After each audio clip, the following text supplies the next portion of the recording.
You are on African soil, not for the first time, but this would be a good moment to ask about one of the countries that has taken its own autonomy, and that's Burkina Faso. Yeah. Your remarks recently at the Senate seem to suggest that he's diverting, that's General Traore, is diverting its 4 billion gold reserves to sustain his military rule rather than for public welfare. These remarks sparked widespread condemnation across the continent. What did you mean by that statement? Let me speak to Burkina Faso's sovereignty. They maintain their sovereignty. They make their decisions how they use their resources. They make their decisions who their resources go to for military support. That's their sovereign right.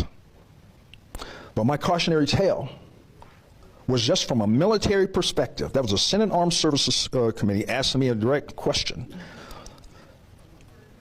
Burkina Faso, a lot of great things going on to progress them forward, okay?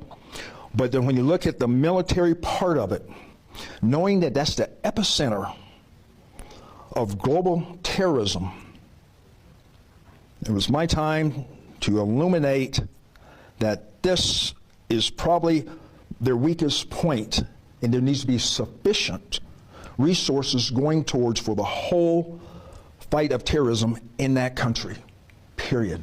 They make their decisions, though. That's their sovereignty, their sovereign right to make their decisions, what is appropriate, what's not. But I wanted to illuminate that it's going in the wrong direction now. ISIS is getting stronger. JNIM is getting stronger. Al-Qaeda in the lands of the Maghreb is getting stronger in that country. And do you think it's getting stronger after General Traore took over? It has. Just look at the numbers of attacks. It really has, since 2022. I've been tracking this since I took command. So, no ill will towards him, but the decisions is their own. They're looking for other ways to be able to, they're still on warfighting footing. It's just going to take more resources. So you stand by that statement? Because there's been pressure on you to walk those statements back. That's my statement. That's my assessment. That is getting worse.